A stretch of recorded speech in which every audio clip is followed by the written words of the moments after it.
Hello friends, welcome to Tamil Food Masala. இன்னைக்கு நம்ம வீடியோல ரொம்பவே காரசாரமா நல்ல டேஸ்டா இருக்கக்கூடிய அளவுக்கு நம்ம முட்டை தோசை செய்ய போறோம். வாங்க எப்படி செய்யறதுன்னு பார்க்கலாம். ஸ்டவ் மேல நான் தோசை தவா வச்சிட்டேன். தோசை தவா நல்லா சூடேறிடுச்சு.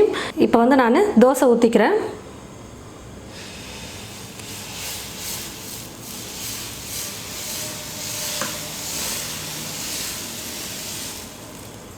உங்களுக்கு மெல்லிசா வேணும்னா நீங்க மெல்லிசா தோசை ஊத்திக்கோங்க. மெல்லிசா ஊத்துனா நல்லா இருக்கும் டேஸ்டா. இது வந்து பாத்தீங்கன்னா கார சட்னி.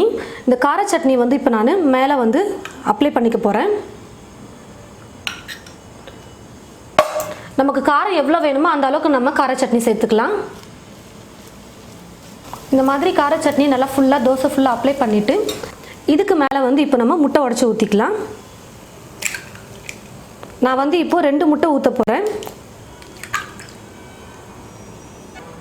இப்போ இந்த முட்டை மேலே நான் கொஞ்சமா வெங்காயம் கட் பண்ணி வச்சிருக்கேன். இந்த வெங்காயம் சேர்த்துக்கிறேன். நல்லா பொடியா கட் பண்ணி வச்சிருக்கேன் நான். கொஞ்சம் பச்சை மிளகாவை மெல்லிசா கட் பண்ணி வச்சிருக்கேன். அதையும் சேர்த்துக்கிறேன். கொஞ்சம் கொத்தமல்லி பொடியா கட் பண்ண சேர்த்துடுறேன். இப்போ இது எல்லாத்தையும் சேர்த்து நம்ம நல்லா தோசை ஃபுல்லா ஸ்ப்ரெட் பண்ணி விட்டுக்கலாம்.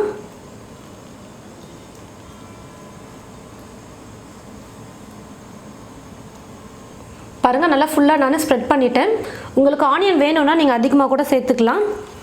முட்டைக்கு வந்து நான் உப்பு சேர்த்துக்கிறேன். தோசை மாவுல தான் உப்பு இருக்கும், முட்டையில இருக்காது. அதனால கொஞ்சமா நான் உப்பு சேர்த்துக்கிறேன்.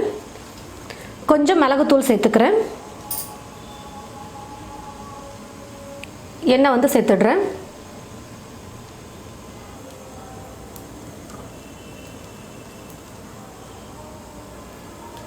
ஒரு பக்கம் நல்லா கலர் வந்திருக்கு. இப்போ நான் திருப்பி போட்டுக்கிறேன் தோசையை.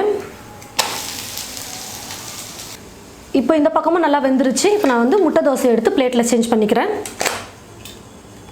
பாருங்க ஃப்ரெண்ட்ஸ், நல்லா சூப்பரா நம்ம முட்டை தோசை ரெடி பண்ணிட்டோம். தோசையிலே நம்ம கார சட்னி எல்லாம் அப்ளை பண்ணி அதுக்கப்புறம் முட்டை எல்லாம் ஊற்றி இருக்கிறதுனால இதுக்கு சட்னி எல்லாம் எதுவுமே தேவையில்லை நம்ம தொட்டு சாப்பிட்றதுக்கு. வெறுமனே இந்த முட்டை தோசை சாப்பிட்டாலே ரொம்ப டேஸ்டா இருக்கும். அந்த அளவுக்கு சூப்பரா இருக்கும். நீங்க ட்ரை பண்ணி பாருங்க. நீங்க உங்களுடைய வீட்டில் ட்ரை பண்ணி பார்த்துட்டு எப்படி இருக்குன்னு மறக்காம வந்து கமெண்ட் பாக்ஸ்ல கமெண்ட் பண்ணுங்க. இந்த ரெசிபி உங்களுக்கு பிடிச்சிருந்ததுன்னா மற்றவங்களுக்கும் ஷேர் பண்ணுங்க. தேங்க்யூ.